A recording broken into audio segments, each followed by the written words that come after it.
Thanks for watching. Don't forget to like, comment, share and subscribe to Mufti Tariq Masood, famous scholar. الحمدللہ نحمدہ من شرور انفسنا ومن سیئات اعمالنا من يهده الله فلا مضل له ومن يضلل فلا هادي له ونشهد ان لا اله الا الله وحده لا شريك له ونشهد ان محمدا عبده ورسوله صلی اللہ تعالی علیہ وعلى آلہ واصحابہ وبارک وسلم تسلیما کثیرا کثیرا اما بعد فاعوذ باللہ من الشیطان الرجیم بسم اللہ الرحمن الرحیم سلہم ایہم بذالک زعیم ام لہم شرکاء فلیأتوا بشرکائہم ان کانوا صادقین۔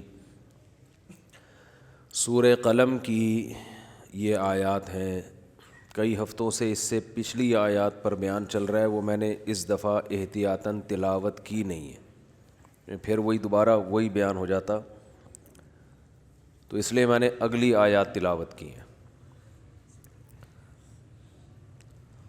اللہ تعالیٰ کا ارشاد ہے، یہ لوگ آخرت پہ یقین نہیں رکھتے،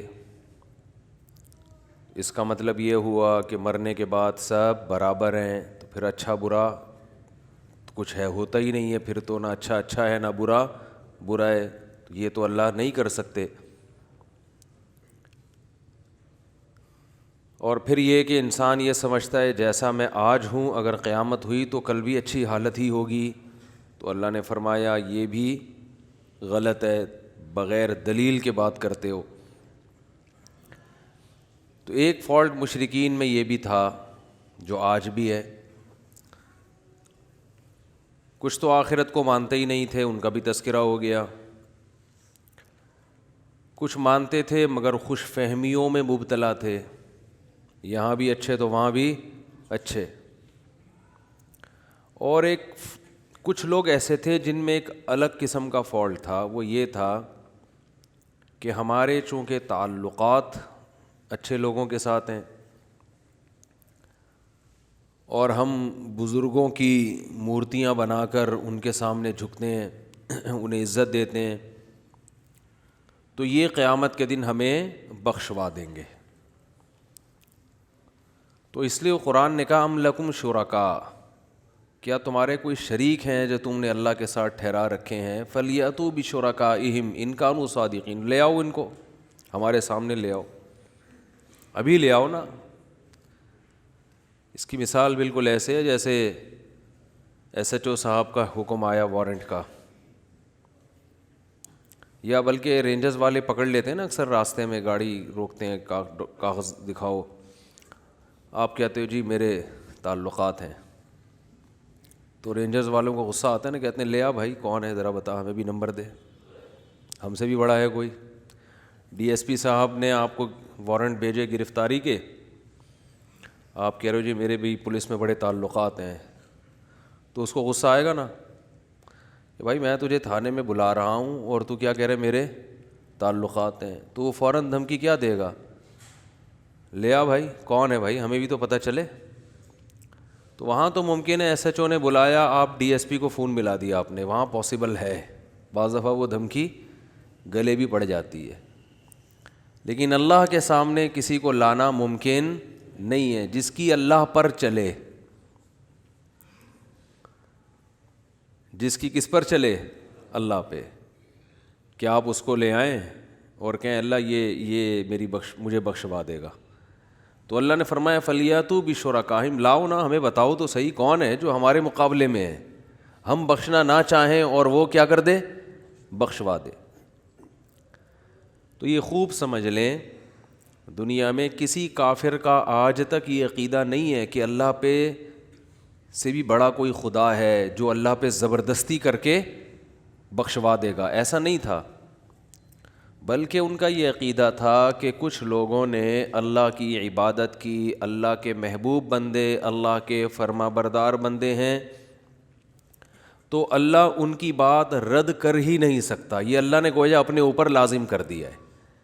اب اللہ پابند ہے، کہ وہ لازمی ان کی بات سن کر سفارش کرے گا. اس کو اصطلاح میں کہتے ہیں شفاعت قہریہ, زبردستی والی شفاعت, کہ بس اللہ ان کی بات کبھی بھی ٹال نہیں سکتا. تو اللہ نے اس کی نفی کی ہے کہ ان کو لے آؤ, کون ہے جس کی بات میں ٹال نہیں سکتا, ایسا کوئی بھی نہیں ہے. سمجھتے ہو کہ نہیں سمجھتے؟ آج کل بھی یہ شرک بہت مارکیٹ میں پھیلا ہوا ہے کہ مزاروں پہ جاتے ہیں اور پتہ نہیں کیا کیا چڑھاوے چڑھا رہے ہیں کہ جی یہ لوگ ہمیں قیامت کے دن کیا کریں گے, بخشوائیں گے. تو ایسا نہیں ہے.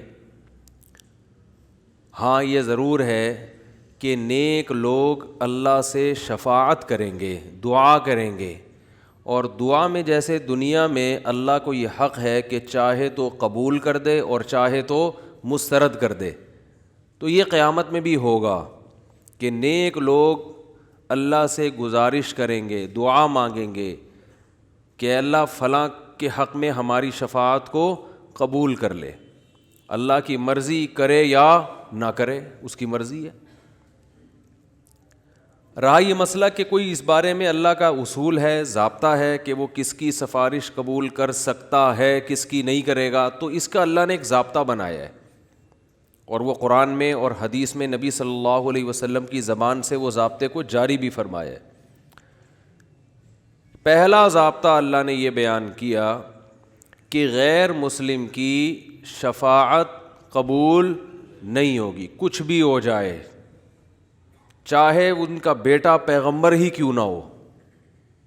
اور قرآن نے دو ٹوک لفظوں میں بیان کر دیا کہ ابراہیم علیہ السلام کی شفاعت ان کے والد کے حق میں بھی قبول نہیں ہوگی. کچھ چیزیں قرآن میں بہت وضاحت سے بیان ہوئی ہیں, حتیٰ کہ اللہ نے یہ بھی اعلان کر دیا کہ پیغمبر کو اپنے والد کی شفاعت کی اجازت بھی نہیں ہے, نہ دنیا میں نہ آخرت میں. جب پیغمبر کو نہیں ہے تو پیغمبر کے علاوہ کسی اور کے بارے میں تو سوال ہی پیدا نہیں ہوتا, تو وہ تو ہے ہی نہیں. کیوں؟ اس لیے کہ اللہ نے اپنے ماننے والوں اور نہ ماننے والوں میں ایک بہت بڑا فرق پیدا کر دیا ہے کہ جو اپنے ہوتے ہیں ان کی کوتاہیوں سے چشم پوشی بھی کی جاتی ہے, ان کی لغزشوں پہ معافی بھی دی جاتی ہے, ان کی توبہ بھی قبول کی جاتی ہے, ان کو دنیا میں سزا دے کے بڑی سزا سے بچایا بھی جاتا ہے. لیکن جو سرے سے مانتے ہی نہیں ہیں, وہ تو مانتے ہی نہیں تھے, جب مانتے ہی نہیں ہیں تو اب کیا لینے آئے ہو ہمارے پاس آخرت میں. تو یہ اللہ کا ایک اصول ہے. دیکھو اللہ تعالیٰ نے بھی, اللہ کا بھی ایک اصول ہے نا کہ ہر چیز کی ایک لمٹ ہے. اللہ سے زیادہ کسی کی رحمت نہیں ہو سکتی. یہاں میں ایک بہت اہم سبق ملتا ہے. کیا کریں یار, ایسے ایسے ٹیکنیکل پوائنٹ کھوپڑی میں آتے ہیں نا جب یہاں بیٹھتا ہوں, تو پھر وہ موضوع سے بات ہٹتی ہے, لیکن وہ جب کھوپڑی میں آ رہے ہیں تو آئی سے لے رہے ہیں کہ وہ کھوپڑی میں پارسل کیے جائیں. بھئی یہ بھی تو کھوپڑیاں بیٹھی ہوئی ہیں نا میرے سامنے. دیکھو اس سے کیا پتہ چلتا ہے, اللہ سے بڑی رحمت کسی کی ہو سکتی ہے؟ ناممکن ہے. وہ اپنے بندوں سے, اپنی مخلوق سے, ماں سے بھی 100 گنا زیادہ محبت کرتا ہے جیسے ماں بچوں سے کرتی ہے. لیکن اللہ نے بھی اپنی رحمت کی ایک باؤنڈری کھینچ دی ہے, بھائی اس سے آگے نہیں. کتنی بڑی رحمت, بھائی 100 بار توبہ کرو, 100 بار گناہ کرو تو 100ویں بار بھی توبہ کرو گے قبول کروں گا میں. موت سے پہلے پہلے توبہ کا دروازہ کھول دیا. تانا بھی نہیں دے گا کہ ابے 99 دفعہ تو نے توبہ توڑی ہے, ابھی پھر تجھے شرم نہیں آتی توبہ کرتے ہوئے. نا نا نا نا, لو بلغت ذنوبک عنان السماء, آسمان تک کی لگام تک پہنچ جائیں گناہ, ثم استغفرونی, 2 آنسو بہائے کہ اللہ معاف کر دے, اب نہیں کروں گا. اللہ فرماتے میری رحمت کی لہر معاف کر دے گی اس کو. 99 انسانوں کا قاتل جس نے پھر 100ویں انسان کا بھی قتل کیا, توبہ کے ارادے سے گیا ہے اور موت آئی اور اللہ نے اس کو جنت میں داخل کیا. توبہ کی نہیں تھی, توبہ کے ارادے سے چل پڑا تھا. اتنی بڑی رحمت. فرعون نے ہزاروں بچوں کو قتل کیا, حضرت موسیٰ کو ستایا, اللہ نے توبہ کا دروازہ بند نہیں کیا.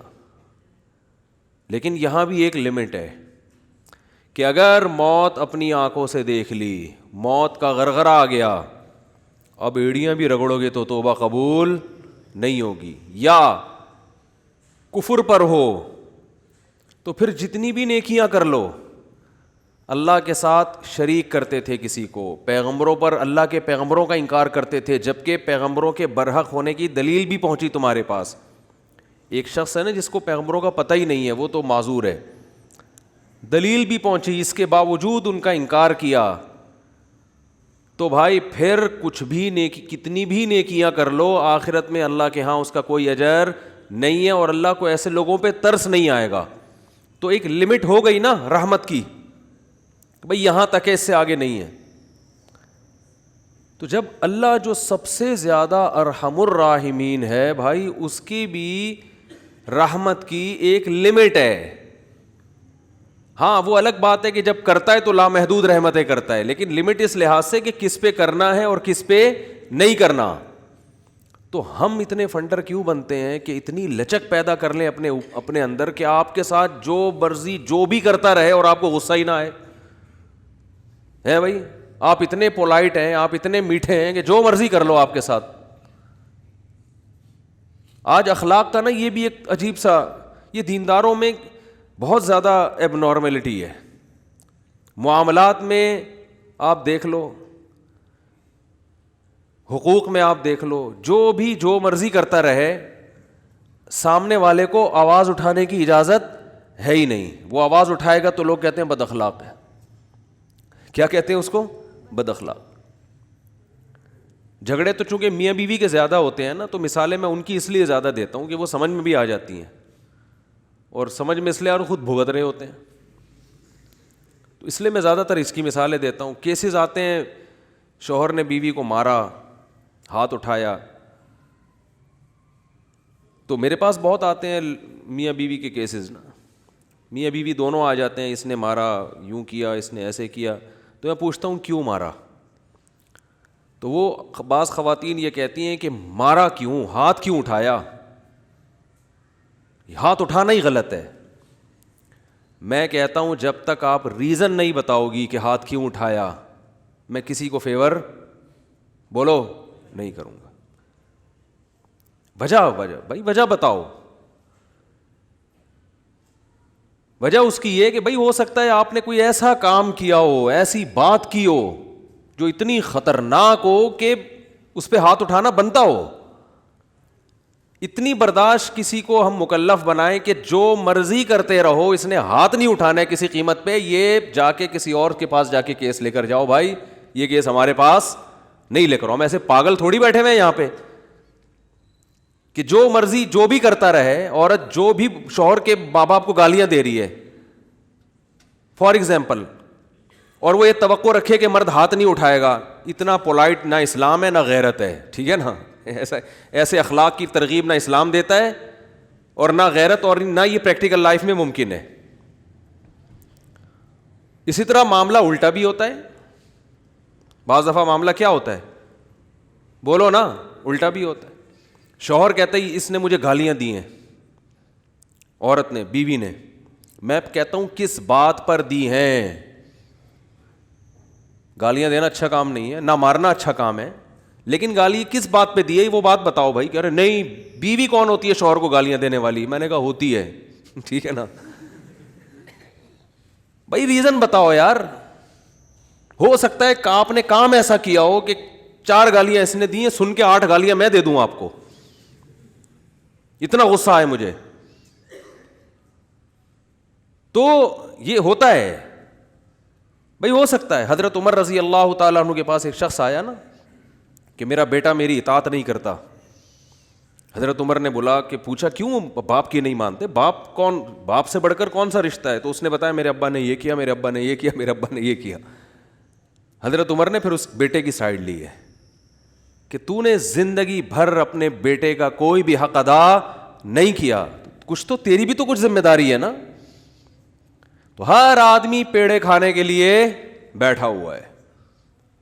تو اس لیے جب بھی اس طرح کے کیسز آئے کریں نا, ویڈیو لیک ہو جاتی ہے, وہ گالیاں دے رہا ہے فون پہ اس کو, ایسے بھی ویڈیوز آتی ہیں میاں بیوی کی, شوہر بیوی کو گالیاں دے رہا ہے, ویڈیو لیک ہو گئی, اب عورت کہتی ہے دیکھو یہ ہے میاں, یہ کیا کر رہا ہے, یہ اس کی ریکارڈنگ ہے, گالیاں سنو گالیاں. لوگ کہتے ہیں توبہ توبہ کتنا گندا میاں ہے.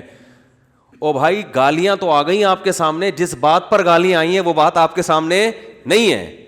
ایسی لیک ہو جاتی ہیں ویڈیو کہ بیوی شوہر کو گالیاں دے رہی ہے. آج کل چونکہ کالز ریکارڈ کرنا آسان ہے, تو میاں بیوی کے جھگڑوں میں سب ایک دوسرے کی کالز ریکارڈ کر کے مارکیٹ میں پھینک رہے ہوتے ہیں اس کو, ٹھیک ہے, اور پھر لوگ سن سن کے مزے لے رہے ہوتے ہیں. ابے کیسی عورت ہے اپنے میاں کو کیا دے رہی ہے, گالیاں, استغفر اللہ, یہ تو بڑی بری عورت ہے. او بھائی تحقیق کرو کس بات پہ گالیاں دی ہیں. ہو سکتا ہے جس بات پہ گالیاں دے رہی ہو تو اس میں یہ کم گالیاں بنتی ہوں, ٹھیک ہے. ابھی تو صرف اس نے اس کو دی ہیں, اس کے رشتہ داروں کو بھی بنتی تھی گالیاں. وہ بلب کے رشتہ داروں کو بھی گالیاں دی تھی نا, صرف بلب کو تھوڑی دیا گالیاں. جب لائٹ جاتی ہے تو لوگ صرف بلب کو گالیاں نہیں دیتے, بلب کے رشتہ داروں کو بھی گالیاں دیتے ہیں.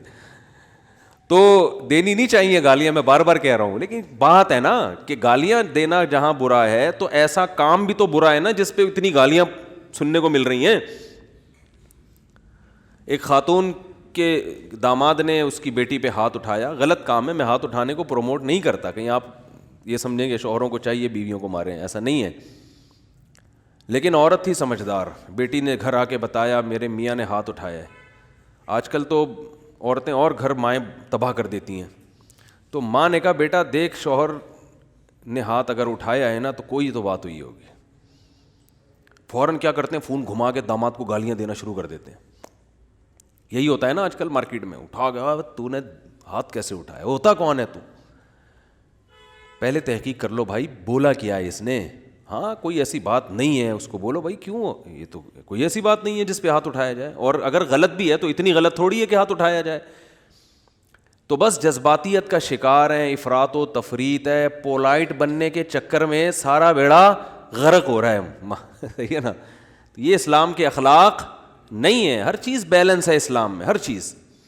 کتنا پیارا اصول ہے, بچے کو 7 سال کی عمر میں محبت سے سمجھاؤ, مارنے کی اجازت نہیں ہے, چھوٹا ہے بھائی, نماز پڑھے ٹھیک ہے, نہیں پڑھے تو بھی ٹھیک ہے, 10 سال تک برداشت کرو, 3 سال تمہارے پاس ہیں محبت کے لیے. 10 سال میں بھی نماز نہیں پڑھتا تو اب انسان لاتوں کے بھوت ہاتھوں سے نہیں سمجھتے, اب ہاتھ اٹھانا پڑے گا آپ کو. اب نہیں اٹھائیں گے تو یہ پولائٹنس نہیں ہے, یہ آپ کے نالائق ہونے کی, بولو نا بھائی, دلیل ہے, آپ کے نالائق ہونے کی دلیل ہے. تو ہر چیز میں ایسا ہے, ہر چیز میں, ہر معاملے میں. آپ کا ملازم ہے, صحیح کام نہیں کر رہا, ٹائم پہ نہیں آ رہا, بزنس کا بیڑا غرق کر دیا, محبت سے سمجھاؤ, تمیز سے. 2-4 دفعہ کے بعد چل بھائی چھٹی تیری, نکل پتلی گلی سے, ٹھیک ہے نا. یہ فیکٹری ہے, ہم نے کو ایدی سینٹر تھوڑی کھولا ہوا ہے ہم نے یہاں پہ. ہمارے ایک رشتہ دار فیصل آباد میں, ان کی فیکٹری تھی کپڑے کی, مجھے لے گئے, ویسے مجھے شوق بھی ہے چیزیں دیکھنے کا, کیسے بن رہا ہے, کیا ہو رہا ہے. تو ملازم بڑے تمیز سے کام کر رہے ہیں. میں نے کہا پہلی دفعہ دیکھا ہے ملازم اتنی تمیز سے. انہوں نے کہا ٹھڈے مار مار کے ان کو انسان بنائے, ٹھڈے مار مار کے کیا بنا ہے. کہہ رہے بیٹھے رہے, کہتے تھے جب آتا تھا سو رہے ہوتے تھے, کام ہی نہیں کرتے. دہاڑی پہ تو ایسے ہی ہوتا ہے نا, کمیشن پہ کام ٹھکا ٹھک ہوتا ہے, دہاڑیوں پہ کام ایسا ہی ہوتا ہے. تو یہ نہیں ٹھڈے وڈے نہیں مارے, تمیز, اصل تو تمیز ہی ہے, لیکن تمیز کی بھی ایک کیا ہے میرے بھائی, حد ہے, حد ہے تمیز. تو مسلمان چونکہ ہماری زندگیوں میں بیلنس ہی نہیں ہے. اصل تو اخلاق ہی ہیں, یاد رکھو. اصل کیا ہے, یہ نہیں کہ اصل سختی ہے. اصل کیا ہے, جو کام اخلاق سے ہوتا ہے وہ سختی سے نہیں ہوتا. اسلام نے اصل تو اخلاق سکھائے. آپ صلی اللہ علیہ وسلم نے فرمایا قیامت کے دن میرے سب سے قریب وہ ہوگا احسنہم اخلاقا, جس کے اخلاق سب سے اچھے ہوں گے. گالیاں, ٹھڈے, یہ کوئی تہذیب نہیں ہے. مار دھاڑ, گھروں میں چیخو پکار, گالیاں دے رہے ہیں رشتہ داروں کو, گالیاں بلب کے رشتہ داروں کو. بھائی کہ لائٹ اگر جا رہی ہے تو گالیاں دینے سے لائٹ تھوڑی آ جائے گی, ٹھیک ہے نا. نہ بلب کے رشتہ داروں کو گالیاں دینے سے لائٹ آئے گی نہ بلب کو گالیاں دینے, آپ کی زبان کیا ہو جائے گی, خراب ہو جائے گی. تو اصل تو اخلاق ہی ہیں. حضرت انس بن مالک رضی اللہ تعالیٰ عنہ نے 10 سال نبی کی خدمت کی ہے, بچے تھے. فرماتے ہیں ایک دفعہ بھی ایسا نہیں ہوا کہ میں نے کوئی کام نہیں کیا اور آپ نے یہ پوچھا کیوں نہیں کیا, اور میں نے کوئی کام نہیں کرنا تھا اور کر دیا تو آپ نے یہ پوچھا ہو کہ کیوں کیا. بس جتنا کام کر دیا ٹھیک ہے, نہیں کیا تو بھی ٹھیک ہے. نبی صلی اللہ علیہ وسلم نے حضرت انس بن مالک کو ایک دفعہ کسی کام سے بھیجا, وہ بچے تھے, بجائے کام کرنے کے بچوں میں کھیلنے لگے جا کے. تو آپ صلی اللہ علیہ وسلم گئے, دیکھا بھائی کہاں ہیں, تو دیکھا وہ تو کھیل رہے ہیں. تو آپ صلی اللہ علیہ وسلم حضرت انس بن مالک کے پیچھے جا کے کھڑے ہو گئے. حضرت انس نے پیچھے مڑ کے دیکھا تو آپ صلی اللہ علیہ وسلم کھڑے ہوئے مسکرا رہے ہیں, کچھ بھی نہیں کہا. سمجھ رہے ہیں وجہ کیا ہے بھائی؟ یہ تو اپنی ان کی والدہ نے گفٹ دیا ہے نا خدمت کے لیے, تو اپنی مرضی سے خدمت کر رہے ہیں, اس میں سختی کیسی؟ ٹھیک ہے خدمت کر دی تو بھی, اور بچوں کے ساتھ تو ویسے بھی شریعت میں سختی نہیں ہے, بچوں کے ساتھ تو بہت نرمی ہے. میں تو وہ جو ٹھڈے مارنے کی بات کروں تو 30-35 سال کے تھے نا جو پڑے ہوئے ہیں. تو آپ صلی اللہ علیہ وسلم کے ہمیں سیرت میں سختی بھی ملتی ہے اور نرمی بھی. رحمت للعالمین, ایک ایتھیس نے اعتراض کیا یہ رحمت للعالمین ہے اور جناب گردنیں اڑانے کا حکم بھی دے رہے ہیں, یہ کیسے رحمت للعالمین ہے؟ بھائی رحمت للعالمین کا یہ مفہوم کہ کسی کو کچھ بھی نہ کہیں, یہ رحمت نہیں ہے, یہ انسانیت کے لیے زحمت بن جائے گی یہ عادت, تو کیونکہ اس صفت کو فالو کرنا ممکن نہیں ہے. رحمت کا معنی ہر لحاظ سے جامع شخصیت ہیں آپ صلی اللہ علیہ وسلم. مشہور واقعہ کئی بار سنا چکا ہوں, دوبارہ سنا کے بس پھر آگے بڑھتا ہوں, کہ ایک شخص نبی صلی اللہ علیہ وسلم کی جاسوسی کر رہا تھا, گرفتار ہو گیا. تو آپ نے حکم دیا اس کی گردن اڑائی جائے. اب دیکھو گردن اڑانے کا حکم دینا بظاہر یہ رحمت کے خلاف ہے نا. ہم ہوتے ہم کہتے ہیں نہیں بھائی گردن کیوں اڑائی جائے, اسلام تو بہت وسیع مذہب ہے, ٹھیک ہے نا, اللہ بہت غفور رحیم ہے. آپ صلی اللہ علیہ وسلم نے حکم کیا دیا گردن, کیونکہ نہیں اڑائی تو یہ اپنے ساتھیوں کے ساتھ ناانصافی ہوگی, کل دوبارہ جاسوسی کرے گا. ہمارے ساتھ پہلے اپنے لوگ ہیں, لیکن اس نے اپنی 6 بیٹیوں کا واسطہ دیا کہ میری 6 بیٹیاں ہیں, میں 6 بیٹیوں کا باپ ہوں, آئندہ نہیں کروں گا. آپ صلی اللہ علیہ وسلم کو اس پہ ترس آیا اور آپ نے اس کو چھوڑنے کا حکم دے دیا. دوبارہ گرفتار ہو گیا, دوبارہ کمبخت جاسوسی کر رہا تھا. پھر اس نے اپنی 6 بیٹیوں کا واسطہ دیا, مجھے نہ مارے, میری 6 بیٹیاں ہیں. تو آپ نے کیا فرمایا؟ لا یلدغ المؤمن من جوہر مرتین, مسلمان ایک سوراخ سے 2 دفعہ نہیں ڈسا جاتا. حکم دیا اس کو مار دو, اس لیے کہ اس کی بیٹیوں کا خیال کریں یا اپنے ساتھیوں کا خیال کریں. کیسا بیلنس اس میں, اصل بتا دیا کہ اصل رحمت ہے. ایک روایت میں آتا ہے تخلقوا باخلاق اللہ, اللہ کی صفات اختیار کرو. اللہ کی صفت کیا ہے؟ جود و سخاوت ہے اس میں. اللہ کیا ہے؟ غیرت والا ہے. تو ہمیں بھی اپنے اندر کیا پیدا کرنی ہے؟ غیرت. تو اللہ کی صفت یہ ہے کہ قرآن حدیث میں آتا ہے کہ جب اللہ نے اس کائنات کو بنایا تو آئندہ کن اصولوں پہ یہ کائنات چلے گی, وہ اصول اللہ نے پہلے لکھ دیے. جب کوئی ملک وجود میں آتا ہے تو آئین پہلے بنتا ہے نا. کیا ہو گیا بھائی جان؟ آئین پہلے بنتا ہے, اس کے بعد اس آئین کے تحت قانون وضع ہوتے ہیں. تو اللہ نے سب سے پہلے جو چیز پیدا کی وہ قلم. حدیث میں یہ ہمیں سمجھانے کے لیے مثالیں دی گئی ہیں. اول ما خلق اللہ القلم, سب سے پہلی چیز جو اللہ نے پیدا کی وہ کیا ہے؟ قلم. کائنات کو بنانے کے بعد, تاکہ جو کائنات جن اصولوں پہ چلے گی نا وہ اصول, وہ آئین پہلے سے طے ہو جائیں کہ اس آئین کے تحت چلے گی. اور اللہ نے سب سے پہلی چیز قلم بنا کے اسے حکم دیا لکھ. ٹھیک ہے نا, کیا حکم دیا؟ بولو نا, لکھ. تو پہلا اصول لکھا سبقت رحمتی علی غضبی, میری رحمت میرے غصے پر غالب رہے گی. کیا پیاری بات اللہ نے ہم لوگوں کے لیے لکھ دی, جس کی وجہ سے آج ہم بچے ہوئے ہیں. یعنی جہاں غصے اور رحمت میں ٹکراؤ ہوگا تو رحمت کیا ہوگی؟ رحمت کا گراف ہمیشہ اوپر رہے گا. اللہ یہ بھی لکھ سکتے تھے کہ میرا جو غضب ہے وہ ہوگا ہی نہیں، میرا غضب ہوگا ہی نہیں، ہمیشہ کیا رہے گی؟ رحمت ہی رحمت کے اصول پہ چلے گی، غضب نہیں ہوگا.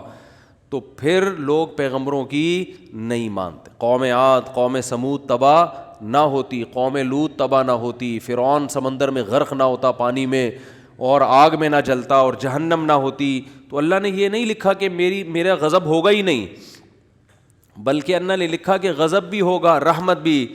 لیکن رحمت اور غضب میں جب ٹکراؤ ہوگا نا تو رحمت کو کیا کروں گا؟ غالب کروں گا. جیسے کوئی گنہگار جب توبہ کرتا ہے تو اس کی توبہ کا تقاضا ہے کہ معاف کیا جائے، سابقہ گناہوں کا تقاضا ہے کہ معاف نہ کیا جائے. تو جب ٹکراؤ ہوگا تو رحمت کو اللہ کیا کر دیں گے؟ غالب کر دیں گے. رحمت کو اللہ ہمیشہ غالب کریں گے. تو یہی نبی صلی اللہ علیہ وسلم کی بھی صفت کہ جب رحمت اور غضب میں ٹکراؤ ہوتا تو آپ صلی اللہ علیہ وسلم کی صفت رحمت کیا ہوتی؟ ہمیشہ غالب ہوتی. اس کی بہت ساری مثالیں ہیں. مشرکین مکہ نے کتنا ستایا، جب مکہ فتح ہوا تو آپ نے فرمایا لا تثریب علیکم الیوم، سب کو معاف کر دیا، ضرورت نہیں ہے تلوار چلانے کی. بھائی اب ان کو قتل کر کے کیا ملے گا ہمیں؟ ضرورت نہیں ہے. جو اللہ نے ہمیں غلبہ دینا تھا وہ دے دیا ہے. تو نہیں تلوار چلائی آپ صلی اللہ علیہ وسلم نے، بلکہ مشرکین کے جو سردار تھے ان کو الگ سے عزت دی آپ صلی اللہ علیہ وسلم نے. لیکن جہاں یہ جو جاسوس پکڑا گیا تو اس میں بھی معافی مانگی، 6 بیٹیوں کا حوالہ دیا. جب 6 بیٹیوں کا حوالہ دیا تو بیٹیاں ہونا اس کی علامت ہے کہ باپ پہ کیا کیا جائے؟ رحم. بیٹیوں کا کون پوچھے گا بعد میں؟ جاسوس ہونا اس کا تقاضا کرتا ہے کہ گردن اڑائی جائے. تو یہاں بھی رحمت اور غضب کیا ہو رہے ہیں؟ بولو بھائی، ٹکرا رہے ہیں. اس لیے آپ صلی اللہ علیہ وسلم نے کیا حکم دیا؟ چھوڑ دو. بیٹیوں کا واسطہ دے رہا ہے. دوبارہ جب پکڑا گیا ہے تو اب بھی اگر چھوڑنے کا حکم دے دیا جاتا تو اس کا مطلب صفت غضب ہے ہی نہیں. اور یہ بہت خطرناک چیز ہے کہ آپ کے اندر غضب کی اور انتقام کی صفت ہی ختم ہو جائے، انتقام لیس ہو جائیں. اس کا مطلب آپ قوم کے لیڈر نہیں بن سکتے، آپ قوم کو گائیڈ نہیں کر سکتے، آپ قوم خود بھی ڈوبو گے، قوم کو بھی ڈبو دو گے، آپ برباد ہو جاؤ گے. تو میں یہ اتنی ڈیٹیل میں اس لیے بیان کر رہا ہوں کہ یہی چیز ہمیں بھی اپنانے کی ضرورت ہے. اصل پیار ہے، اصل محبت ہے، اصل رحمت ہے، اس کو غالب رکھنا ہے ہمیشہ. لیکن انتقام لیس بولو نہیں بن جانا. غضب لیس بولتے کیوں نہیں؟ کیا ہو گیا؟ نہیں بننا ہے. ایسا نہیں ہو جانا کہ اتنے میٹھے کے جو بھی چائے نگل لے کھا کے. تو یہ جو علماء پہ لوگ اعتراض کرتے ہیں وہ یوں نہیں کیا تو ان کو غصہ کیوں آ گیا، کھڑے کھڑے سنا کیوں دی، یہ تو بھائی آدمی ہے، روٹی کھائیں گے تو غصہ آئے گا. اور اگر اتنے میٹھے کہ جو مرضی کرتا رہے غصہ ہی نہ آئے تو ایسا نہیں ہوتا. پیغمبروں کو نہیں غصہ آیا. حضرت موسیٰ علیہ السلام کلیم اللہ، ان کا جلال کیا تھا؟ مشہور تھا. کلیم اللہ تھے، کیسا جلال کے واقعات ہیں. حدیث میں آتا ہے کہ موت کا فرشتہ حضرت موسیٰ علیہ السلام کے پاس آیا انسانی شکل میں. حضرت موسیٰ نے پوچھا کیسے آنا ہوا؟ ٹھیک ہے، کہا موت کا فرشتہ ہوں، آپ کی روح قبض کرنے آیا ہوں. حضرت موسیٰ نے ایک کھینچ کے تھپڑ لگا، اتنی زور سے مارا ان کی آنکھ نکل کے گر گئی نیچے. وہ اللہ کے پاس گئے، اللہ اپنے کس بندے کے پاس بھیجا ہے تو نے مجھے؟ ہے بھائی، پتہ نہیں حضرت موسیٰ کو غصہ کس بات پر آیا، اسٹائل ان کا ایسا ہوگا ہے بھائی، یا کیا وجہ، وہ تو حضرت موسیٰ ہی جانتے ہیں. ظاہر ہے پیغمبروں کو ناحق غصہ نہیں آتا. لیکن اللہ بس ایک حضرت موسیٰ کی جو جلالی صفت ہے نا اس کا اظہار کرنا چاہتے تھے کہ دشمنوں کو کہ ان سے بچ کے رہو. ٹھیک ہے، انہوں فرشتے کے تھپڑ لگا دیا تو تھوڑا سا احتیاط رکھو ان سے. تو اصل کیا ہے میرے بھائی؟ اصل محبت ہے. یہ میں اس لیے بتا رہا ہوں کہ بعض لوگ الٹی کوالٹی ہوتی ہے ان کے اندر. اصل غصہ ہے، جب دیکھ لیں غصہ جاری نہیں ہو رہا تو پھر تمیز پہ آ جاتے ہیں وہ. ٹھیک ہے نا، شروع میں کیا کرتے ہیں؟ غصہ اور مار دھاڑ اور گالیاں یہاں سے شروع کرتے ہیں پہلے، یعنی آپشن یہ ہوتا ہے ان کا. اگر اس سے بندہ قابو میں نہیں آیا تو ان کو اندازہ ہو جاتا ہے یہ قابو میں آنے والا نہیں ہے، پھر وہ کس سے بات کرتے ہیں؟ تمیز سے بات کرتے ہیں. بالکل اس کی مثال ہے، ایک آدمی نے کسی کے چاقو رکھا، بولا تیری جیب میں جو کچھ ہے نکال دے، اس نے ٹیٹی نکال دی. ٹھیک ہے نا؟ اب یہ کہہ رہے تیری جیب میں جو کچھ ہے نکال دے. ٹھیک ہے نا؟ یعنی سامنے والا اگر آپ سے بھی بڑا فنٹر نکل آیا، آپ سے بھی بڑا فنٹر نکل آیا، تو پھر آپ کہتے ہو بھائی یہاں تمیز، یا تمیز سے بات کے علاوہ آپ کے پاس کوئی آپشن نہیں، فوراً غصہ ٹھنڈا ہو جاتا ہے. تو یہ غلط ہے. نہ تو غصہ لیس ہو جانا ٹھیک ہے کہ کچھ بھی ہوتا رہے، اور چونکہ میاں بیوی میں بہت ہو رہا ہے آج کل، یہ بہت زیادہ پھڈے جھگڑے، داماد ایک نمبر کا ہیروئن چرسی کہیں کا الو کا، کیا بولوں میں، اور برداشت پہ برداشت، نہیں کل ٹھیک ہو جائے گا، نہیں پرسوں ٹھیک ہو جائے گا. وہ بھائی نہیں ٹھیک ہوگا، یہ چھوڑ دو اس کو. نہیں جی اللہ کی رحمت بہت بڑی ہے، ہو سکتا ہے ٹھیک ہو جائے. بھائی اللہ کی رحمت بڑی ہے اس کا یہ مطلب ہے ہی نہیں. اس کا مطلب ہے کہ چھوڑ دو تو اللہ کی رحمت بڑی ہے، کوئی دوسرا دلا دے گا اللہ. جب ثنا خان کو مفتی انس مل سکتے ہیں اور مفتی انس کو ثنا خان مل سکتی ہے، تو اس کا مطلب کسی کو کسی بھی ٹائم پہ کچھ بھی مل سکتا ہے. دو انتہائیں ہیں نا، ایک مولوی اور ایکٹریس کی آپس میں شادی ہو گئی، تو اس کا مطلب کسی کی کسی بھی ٹائم پہ کسی پہ بھی شادی ہو سکتی ہے. رشتوں کی کمی مارکیٹ میں نہیں ہے. تو ایسے الٹے لوگوں کو لوگ برداشت کر رہے ہیں کہ ہو سکتا ہے کل ٹھیک، ہو سکتا ہے. بھائی ایک حد ہے، حد ہر چیز میں کیا ہے؟ ایک لمٹ ہے.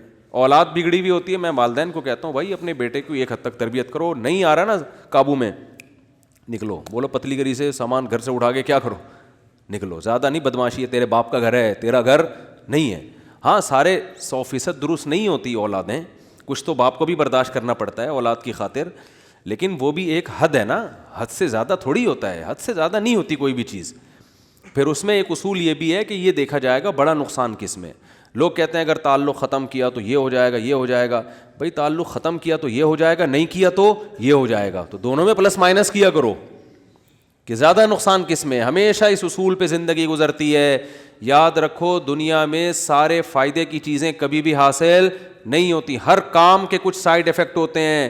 عقل مند آدمی یہ دیکھتا ہے کہ سائیڈ افیکٹ زیادہ ہیں یا اس کے بینیفٹس زیادہ ہیں. اس اصول پہ زندگی گزاری جاتی ہے. اگر اس اصول پہ زندگی نہیں گزارو گے ساری زندگی کبھی کوئی فیصلہ آپ سے ہوگا ہی نہیں.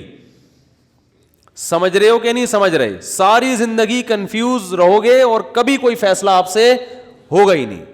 ہمیشہ اس اصول پہ زندگی گزرتی ہے کہ یہ کام کرنے میں بھی نقصان، نہ کرنے میں بھی، کرنے میں زیادہ یا نہ کرنے میں زیادہ.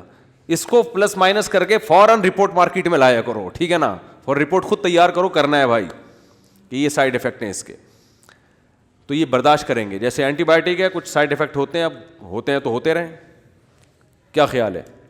تو میں یہ عرض کر رہا تھا کہ اللہ تعالیٰ کا کیا اصول ہے. اللہ تعالیٰ نے بھی کتنی بڑی اللہ کی رحمت، لیکن اللہ نے اس کا ایک اصول اور ضابطہ بنا دیا کہ آخرت میں اس کو نہیں بخشوں گا جو مجھے نہیں مانے گا یا میرے ساتھ شرک کرے گا. کچھ بھی ہو جائے، چاہے پیغمبر کی سفارش کیوں نہ آ جائے، بلکہ پیغمبر پر پابندی لگا دوں گا کہ آپ کو ان کی سفارش کی اجازت نہیں ہے. تو یہ بہت بھائی اس سے پتہ چلتا ہے ایمان بہت بڑی نعمت ہے. آج مسلم گھرانوں میں بات بات پر ایمان سے ہاتھ دھو بیٹھتے ہیں. اچھا ایک اصول یہ بھی یاد رکھو، بے ایمان کسے کہتے ہیں؟ ایک تو بیمانٹی کر رہے ہیں نا لڈو کھیلتے ہوئے، وہ ایک الگ چیز ہے. وہ بے ایمانی ہے جس کو ہم نے بچوں میں بیمانٹی بنا دیا تھا. وہ بیمانٹی اور چیز ہے. کہیں آپ کہیں کہ لڈو میں تم نے گوٹ ادھر سے یوں کر دیا، چھکا چوکا آیا ہوا تھا چھکا کر دیا اس کو، تو تم بے ایمانی کر رہے ہو، تو تمہارا ایمان نہیں ہے. آخرت میں قطعاً تمہاری بخشش نہیں ہوگی. ایسا فتویٰ نہ لگا دیں. بے ایمانی کو بیمانٹی کہتے ہیں ہم لوگ. اب آپ لوگ پتہ نہیں کیا کہتے تھے، ہم تو بیمانٹی کر رہے ہیں بھائی. تو یہ وہ بیمانٹی نہیں ہے. یہ جو جس بیمانٹی کی قرآن بات کر رہا ہے نا، یہ کیا مطلب؟ اللہ کے وجود کا انکار کیا جائے، یا اللہ کے ساتھ کسی کو شریک مانا جائے، یا اللہ کے کسی پیغمبر پر اعتراض کیا جائے، یا اللہ کا کوئی حکم جس کے بارے میں آپ کو 2 اور 2 4 کی طرح معلوم ہے کہ یہ واقعی اللہ کا حکم ہے، اس حکم پر اعتراض کیا جائے, کیونکہ یہ تمام چیزیں اصل میں اللہ کا انکار ہی اس سے لازم آ رہا ہے, انکار ہی لازم آ رہا ہے کہ گویا آپ اپنے آپ کو اللہ سے بڑا بنا رہے ہو. تو یہ ہے کفر. دوسری بات یہ کہ اسلام میں احکام کا مدار زبان پر رکھا ہے, زبان پر. آج لوگ چھوٹی چھوٹی باتوں پہ زبان سے کلمہ کفر نکال دیتے ہیں اور وہ سمجھتے ہیں کہ اس سے ہوگا کیا. ہمارے ہاں جو لبرل گھرانے میں پیدا ہونے والے بچے ہیں نا, ان کو ذرا سی ٹینشن ہو تو فوراً اللہ کو برا بلا معاذ اللہ کہنا شروع کر دیتے. میں ایسے اللہ کو مانتا ہی نہیں ہوں. ایک خاتون کے میاں نے کہیں دوسری شادی کی بات کی, ان کی وہ کہہ رہی, میں اس خاتون نے فوراً کہہ دیا کہ میں ایسے اسلام کو ہی نہیں مانتی جو مرد کو اجازت دیتا ہے دوسری شادی کی. تو بھائی آپ کسی اور طرح سے لڑ لو اس سے, آپ اس کو نہیں کرنے دو, اس سے تھوڑی کفر ہے. تو عورت کی فطرت ہے, نہ کرنے دو اس کو, بولے بھائی مجھے بہت تکلیف ہوتی ہے, میں نہیں برداشت کر سکتی. وہ فرض تھوڑی ہے کرنا, اجازت دی ہے نا, اسلام نے گن پوائنٹ پہ تھوڑی کہا کہ لازمی کرو. وہ تو میں گن پوائنٹ لے کے بیٹھا ہوں, بندوقیں یہاں پہ ٹھا ٹھا کرو, ٹھیک ہے نا, وہ تو میرا ہیڈیک ہے نا, وہ اسلام کا تھوڑی ہے.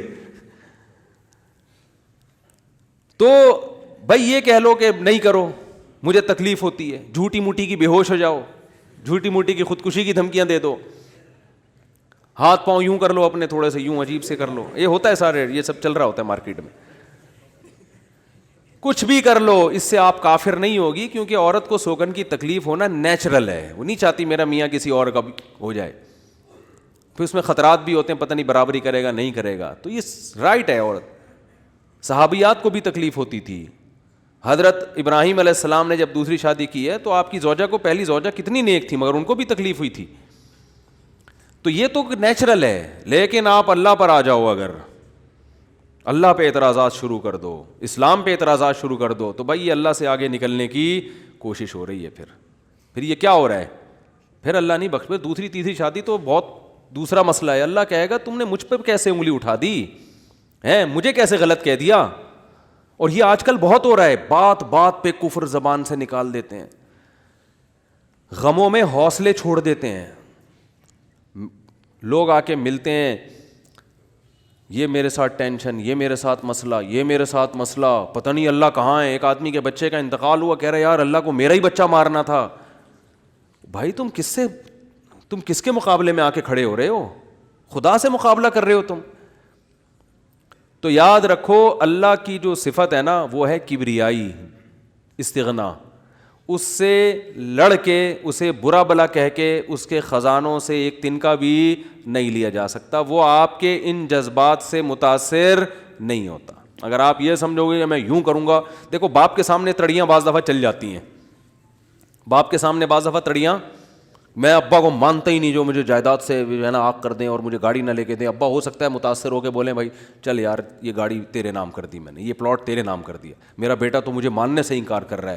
لیکن اللہ کا اصول جو قرآن اور سنت سے پتہ چلتا ہے, جو آسمانی کتابوں سے پتہ چلتا ہے, وہ اصول یہ ہے کہ آج تک کسی نے اللہ کے خزانے سے اللہ کو معاذ اللہ برا بلا کہہ کے, اللہ پہ اعتراضات کر کے, اسلام کو برا بلا کہہ کے, اللہ کے پیغمبروں کو برا بلا کہہ کے, اس طرح سے واویلا کر کے, اگر آپ یہ سمجھتے ہو کہ اللہ کو آپ پہ ترس آ جائے گا کہ ہائے بیچارہ بہت ہی مجبور ہے, تو یہ دماغ سے ہمیشہ کے لیے نکال دو. اس سے بڑی سزا میں اللہ آپ کو ڈالے گا, اس سے بڑی سزا, اور وہ جہنم کی آگ. یہ تو کچھ بھی نہیں ہے.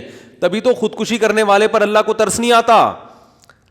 خودکشی کرنے والا ایک طرح سے انتقام لے رہا ہے اللہ سے کہ اللہ تو نے مجھے زندگی دی, مجھے اس قابل تو چھوڑا نہیں, تو نے تو میرے ساتھ غلط کیا, مجھے گفٹ چاہیے ہی نہیں نعمت کا. جیسے نا آپ باپ نے آپ کو گفٹ دیا ہو اور آپ دشمنی میں آ کے باپ کو گفٹ واپس کر دو, مجھے نہیں چاہیے, ایسے پھینک دو آپ. تو ہو سکتا ہے باپ کا یہ اصول ہو, وہ پھر بھی وہ کہے نہیں میرا بیٹا ایسا نہیں. لیکن اللہ کا اصول نہیں ہے, اللہ کا یہ اصول نہیں ہے. اللہ کہے گا بھائی تو کیا سمجھتا ہے, میں تجھے اور آگ میں ڈالوں گا. تو دنیا کی ٹینشنوں سے تو چاہتا تھا یہ ناکام عشق ہو گیا, عشق ناکام ہو گیا, اور یہ ہو گیا تیرے ساتھ, اور یہ ہو گیا, اور تو جاب لیس ہو گیا, اور گھر سے مہنگائی اور غربت کے تانے پڑ رہے ہیں تیرے کو, اور بے روزگاری کے تانے مل رہے ہیں, اور معاشرے میں تیری عزت نہیں ہو رہی, اور اب آ کے تو کیا کر رہا ہے, خودکشی کر رہا ہے. تو یہ سمجھ لے گا کہ میں تیرے پہ ترس کھا کے تجھے چھوڑ دوں گا. ایسا نہیں ہے.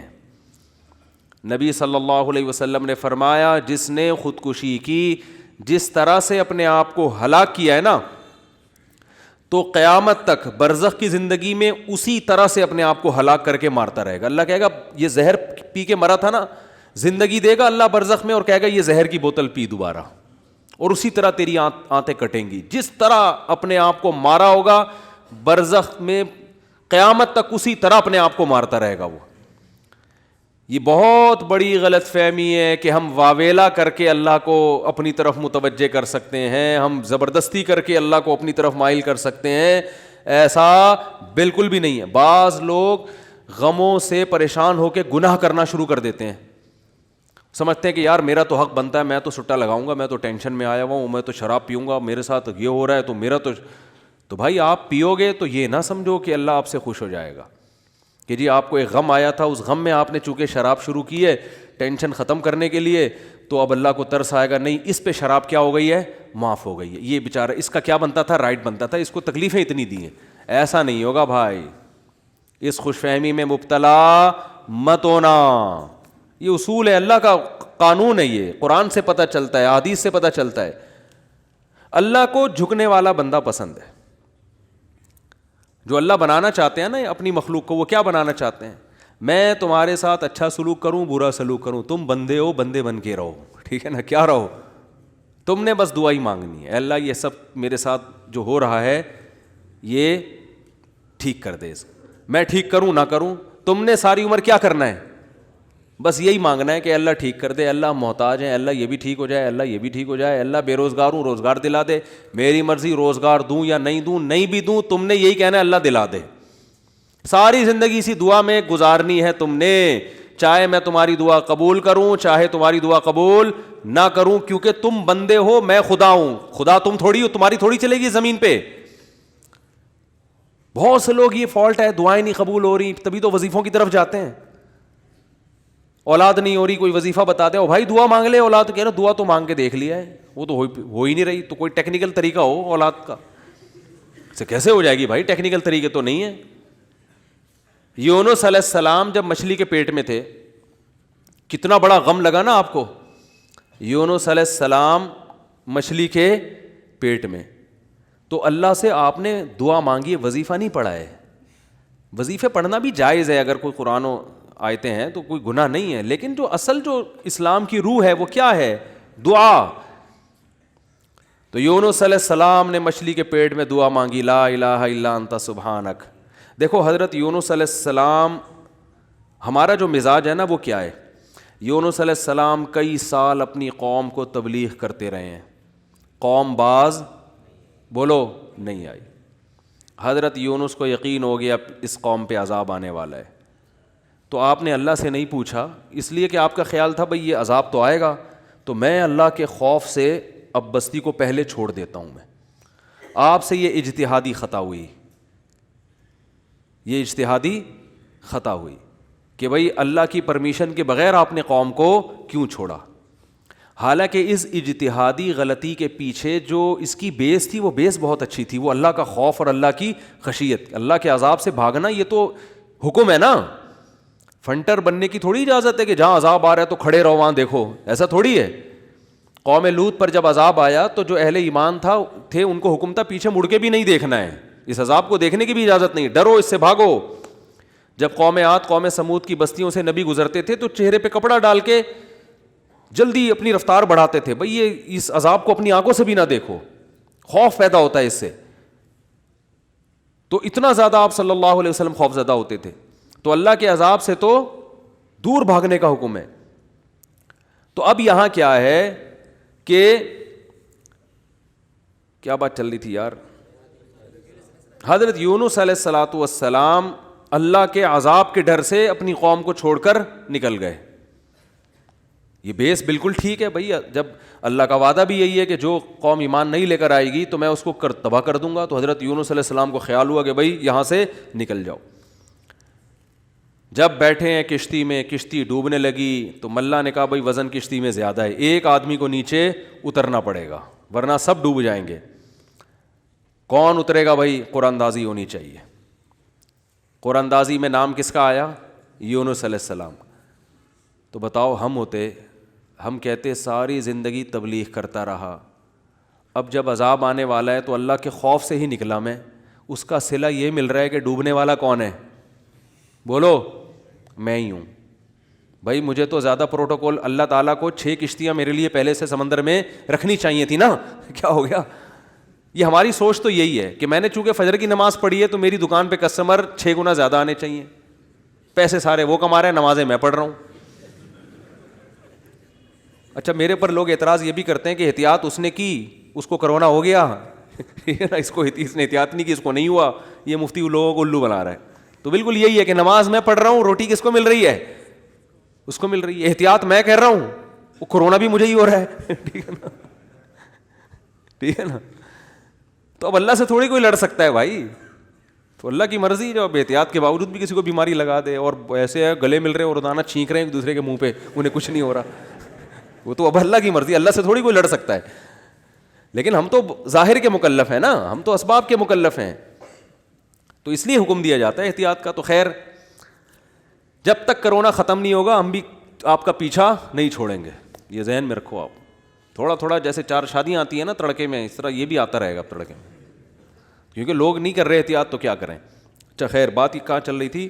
تو یونس علیہ السلام کی جگہ ہم ہوتے تو بھائی ہماری حالت کیا ہوتی ہے. اللہ، جیسے تبلیغ میں ہم میں سے کوئی گیا ہوا ہوتا 4 مہینے کے لیے، 4 مہینے کے لیے تبلیغ میں نکلے ہوتے، اللہ کے راستے میں واپس آ رہے ہوتے تو پتہ چلا کچھ یعنی کنوینس ہی نہیں مل رہی، پولیس والے پکڑ کے لے گئے، کسی کیس میں بند کر دیا. تو کیا وسوسے آتے ہیں دماغ میں. جیسے حج کرنے گئے نا، ایک آدمی حج کرنے گیا، لٹ گیا وہاں پہ نا جیب کتروں نے. تو وہ کہہ رہے اللہ، میں نے تو سنا تھا حاجی تیرے مہمان ہوتے ہیں، تو ہم نے تو دنیا میں کسی کو نہیں دیکھا کسی نے اپنے مہمان کس کی یہ انسلٹ کی ہو. ٹھیک ہے نا، ہم نے تو نہیں دیکھا. میں تیرا مہمان بن گیا اور کچھ بھی نہیں بچا میرے پاس، سب کچھ ہی لٹ گیا. تو جلا ہوا آدمی تھا. تو یونس علیہ السلام کی جگہ کوئی اور ہوتا، ہم جیسے نالائق ہوتے، تو ہم کہتے اللہ ساری زندگی قوم کی مخالفت لے کے تبلیغ کرتا رہا، اپنا تن من دھن لگا دیا، نہ کاروبار کی طرف توجہ، نہ کوئی پیسے کمانے، جو روکھی سوکھی ملی کھا لیا. پیغمبروں کا تو کوئی اجرت بھی نہیں ہوتی، وہ تو بالکل ہی اللہ توکل پہ چل رہے ہوتے ہیں. اے اللہ، غربت میں وقت گزارا، کبھی کھانے کو ملا نہیں ملا، بس تیرے دین کو فوکس کیا. اب جب عذاب آنے والا ہے تیرا اس قوم پہ، تو تیرے خوف سے نکلا میں، جو تیرا ہی حکم ہے کہ مجھ سے ڈرو، میرے عذاب سے ڈرو. اب کم از کم کوئی 2-4 کشتیاں یا ہوائی بحری جہاز کوئی کھڑا ہوا ہوتا میرے استقبال میں، اور اگر نہیں تھا میں نے اپنے خرچے سے پہ کشتی لی ہے میں نے. ٹھیک ہے نا. ذمہ داری کس کی بنتی تھی اللہ؟ ذمہ داری تیری بنتی تھی کہ کشتی کا انتظام تیری طرف سے ہو. بھائی گورنمنٹ اگر کسی فوجی کو کسی مہم پہ بھیجتی ہے، اب جو امریکہ کے فوجی افغانستان آئے ہوئے ہیں، ان کو باعزت واپس نکالنا کس کی ذمہ داری ہے؟ بولو نا، امریکہ کی ذمہ داری ہے نا. تو تبھی تو فوجی کہہ رہے ہیں بھائی تم نے ہمیں عزت کے ساتھ جب بھیجا ہے تو عزت کے ساتھ پٹھانوں سے بچا کے نکالنا کس کی ذمہ داری ہے؟ یہ امریکہ کی ذمہ داری ہے نا. تبھی امریکہ قطر میں کوشش میں لگا ہوا ہے کہ بھائی یہ کسی طرح اپنی عزت بچا کے واپس آ جائیں گے. اور بالکل صحیح کر رہا ہے امریکہ اپنے لحاظ سے، اس کا فرض بنتا ہے جب آپ نے فوجیوں کو بھیجا تو واپس بھی تو لے کر آؤ نا ان کو. تو بالکل میرے بھائی یہ بات ذہن میں آ سکتی تھی یونس علیہ السلام کے کہ اللہ یہ سب میں نے تیرے لیے کیا ہے، اب تیرا عذاب آ رہا ہے تو مجھے تو یہاں سے فرار ہونا ہے بستی سے، تو کشتی کا انتظام کرنا میرے ذمے نہیں ہے بلکہ کس کے ذمے ہے؟ تیرے ذمے. چلو میں نے اپنے خرچے پہ کر لی. اب اللہ تو خود ہی اگر ڈوب رہی، اول تو ڈوبنی نہیں چاہیے، تجھے تو یہ طاقت ہے کہ 100 آدمی بھی کشتی میں بیٹھ جائیں، جب تک تیری مرضی نہیں ہوگی کشتی کلٹی، بولو، نہیں ہوگی، یہ نہیں کلٹی ہو سکتی. دوسری آزمائش تو نے یہ اس آزمائش میں ڈال دے کہ کشتی کلٹی ہو رہی ہے. اور اگر کلٹی ہو بھی رہی ہے تو ایسے نالائق لوگ اس کشتی میں بیٹھے ہوئے ہیں. کار آمد تو صرف اس میں یونس علیہ السلام تھے، باقی تو سارے نالائق، کیونکہ مشرک لوگ تھے سارے، بت پرست، پان گٹکے والے، سگریٹ والے، تمباکو والے، سارے اس میں بیٹھے ہوئے ہیں. وہ تو پتہ نہیں کیا کیا نشہ کرتے ہوں گے، سارے ایک نمبر کے چور یہاں بیٹھے ہوئے ہیں کشتی میں. تو اللہ ان میں سے کسی کو تو خود ہی جو ہے نا ڈلوا دیتا. اور قرآن اندازی ہو رہی ہے تو نام کس کا آ رہا ہے؟ میرا نام آ رہا ہے، جس نے ساری زندگی تبلیغ کی. تو اور پھر کمال یہ کہ بڑی آزمائش کیا کہ چلو کشتی میں اگر چھلانگ لگا کے نیچے گرنا ہی تھا, ان لوگوں نے ڈال دیا, بھائی آپ کا نام آیا, آپ کو اترنا پڑے گا. تو تیرنے کا آپشن ہوتا ہے, کہیں تیرتے رہیں گے, کوئی ٹیلا آ گیا وہاں بیٹھ گئے, یا کسی نے دیکھ لیا کوئی رسی پھینک دی, جیسے یا کہیں کنارے پہ اتر گئے, جیسے ہی چھلانگ لگائی ہے ایک اور بڑی آفت, سمندر کی مچھلی نے آپ کو نگل لیا. کتنا خوف, ایک حرف زبان سے ناشکری کا نہیں نکل رہا پیغمبر کی, کہ اللہ مروا دیا تو نے. تو یہ کیا خوف ہوتا ہے, سمندر کا اپنا ایک خوف ہے بھائی, کبھی یہاں نہیں سمجھ میں آئے گا, جاؤ سمندر میں جا کے پتہ چلے گا.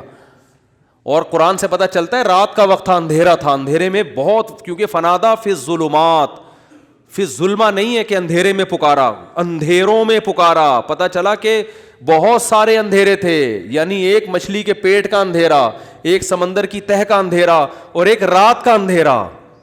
کس قدر خوف. بتاؤ آج کسی کو ایسی ٹینشن ملتی ہے؟ آج یہی ٹینشن ہے, ابا نے اس دن چپیٹ لگا دیا تھا کھینچ کے, اور بھائی تمیز سے بات نہیں کر رہا, بیگم کنٹرول میں نہیں ہے, اور مفتی صاحب کا بیان سن کے اللہ کی خاطر شادی کی تھی, پھنس گئے.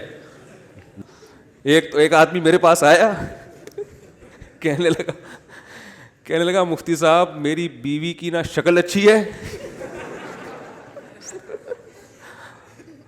اور نہ بات کرنے کا انداز اچھا ہے. تو مجھے خود بتا رہا تھا, کہہ رہا اتنی بد اخلاق ہے. میں اس سے کہتا ہوں اگر تیری شکل بھی اچھی ہوتی نا, میں تیری بد اخلاقی برداشت کر لیتا. چلو یار, پتہ نہیں جھوٹ بول رہا تھا سچ بول رہا تھا, اللہ ہی جانے. اب یہ کوئی ٹینشن ہے بتاؤ؟ اصل ٹینشن تو وہ ہے نا. اچھا لوگ کہہ رہے ہوتے ہیں وہ ہو جاتا نا اچھا تھا, ہم سمندر میں ڈوب جاتے اچھا تھا. او بھائی ابھی ڈوب ہی نہیں رہے ہو اس لیے کہہ رہے ہو اچھا تھا, جب ڈوبنے لگو گے تو وہی کیفیت ہوگی. وہ جو پھندا آ گیا تھا نا درخت سے, ایک آدمی کہتا نا اللہ موت دے دے زندگی سے, تو وہ کسی نے پھندا پھینک دیا اوپر سے اور یہ کہا کہ میں اللہ ہوں, اس میں گردن ڈال لے اٹھا لوں گا. تو وہ کہتا ہے یہاں تو کوئی مذاق بھی نہیں کر سکتا ہے اللہ. تو وہ جب آتی ہے نا اپنے اوپر تو پھر یہ کنڈیشن ہوتی ہے. تو یونس علیہ السلام پر جو آزمائشیں آئیں, کتنی بڑی بڑی آزمائشیں, مچھلی کا پیٹ اور نگل گئی مچھلی. مچھلی اکثر ثابت نگلتی ہے, ذرا بھی شکایت, کیونکہ ہم بندے ہیں بھائی, ہماری جو ڈیوٹی ہے ہم نے وہ کرنی اور چھوٹا بن کے رہنا ہے. ہم نے اللہ کے سامنے یہ نہیں کرنا یہ کیا ہو رہا ہے, ایسا کیوں ہو گیا, میں تو تبلیغ کے لیے نکلا تھا, میرے ساتھ یہ ناانصافی. یہ نہیں ہوتا. یہ اصول قرآن کیوں یہ واقعہ ذکر کر رہا ہے؟ یونس علیہ السلام اللہ کے برگزیدہ پیغمبر ہیں. ہمارے حضرت فرمایا کرتے تھے یہ محبت کی چٹکیاں ہوتی ہیں. انسان کو جس سے محبت ہوتی ہے تو اس کو ستاتا ہے, اور یہ ستانا تکلیف برائے تکلیف نہیں, اس کے درجات کو بلند کرنی محبت کا اظہار ہے کہ میرا ایسا بندہ ہے, ایسا پیغمبر ہے, کتنی آزمائشوں میں ڈالا, زبان سے ایک حرف ناشکری کا نہیں نکل رہا, ساری اپنی طرف منسوب کہ میری غلطی ہے, میری غلطی ہے, میری غلطی ہے, میں غلط ہوں.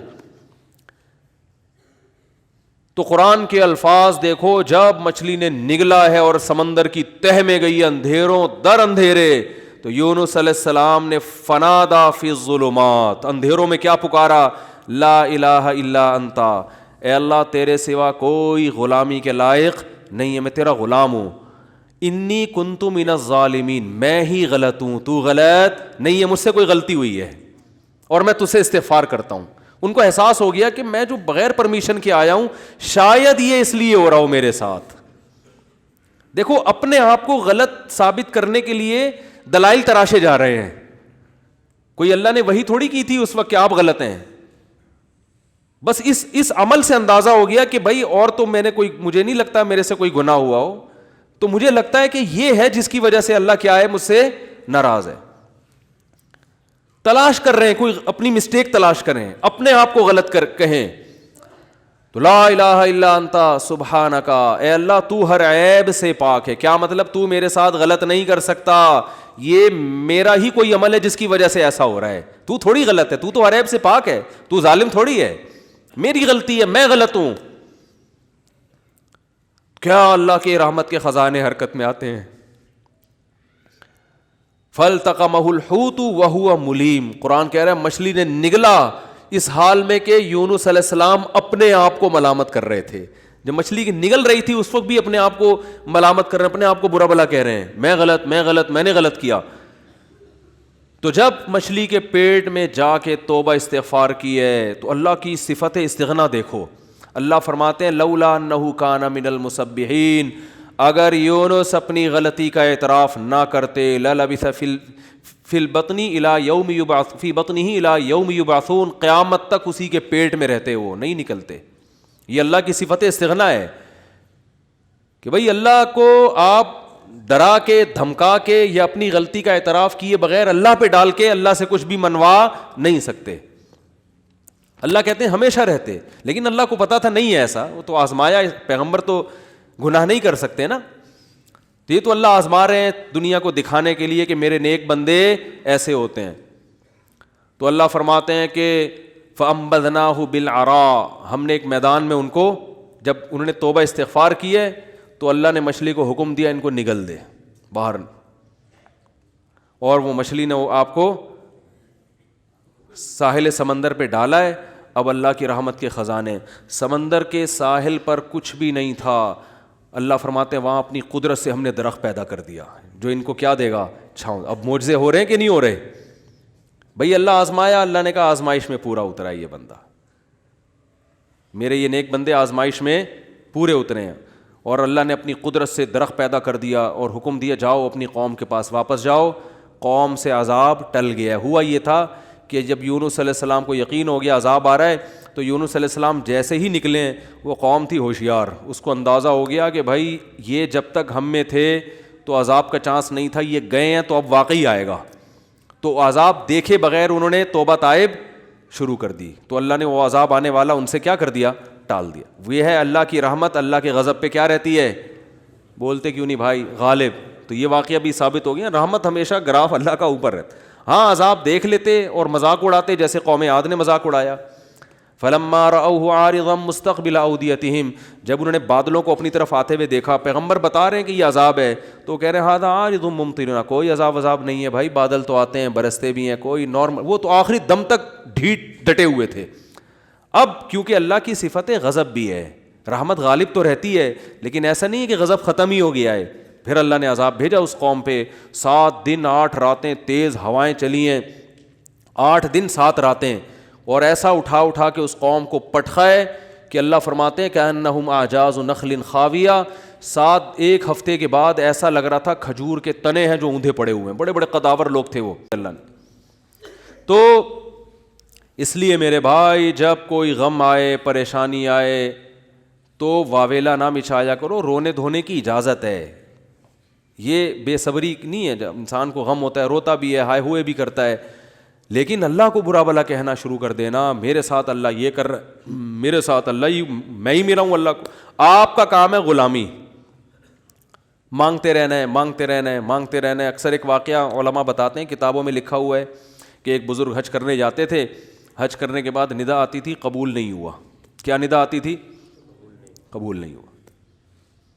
تو وہ دوبارہ چلے جاتے اگلے سال, جب حج کرتے پھر ندا آتی قبول نہیں ہوا, وہ پھر چلے جاتے. تو کسی نے کہا کہ آپ خود ہی بتاتے ہو کہ جب میں حج سے فارغ ہوتا ہوں آسمان سے ایک ندا آتی ہے کہ قبول نہیں ہوا, تو پھر کیوں جاتے ہو بار بار.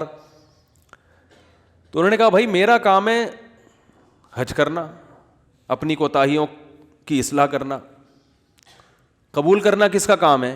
اللہ کا. اب اللہ سے تو لڑ تھوڑی سکتا ہوں, اور یہ بھی نہیں ہے کہ اب فنٹر نہیں بنو کہ اب تو ہم نہیں جائے گا بھائی, اب تھوڑی 2 دفعہ چلے گا, 3 دفعہ چلے گا, ہر دفعہ یہ آواز آ رہی ہے اب تھوڑی ہمارے پاس اور بھی دنیا میں غم ہے بھائی, یہ حج ہی کرتے رہیں گے کیا؟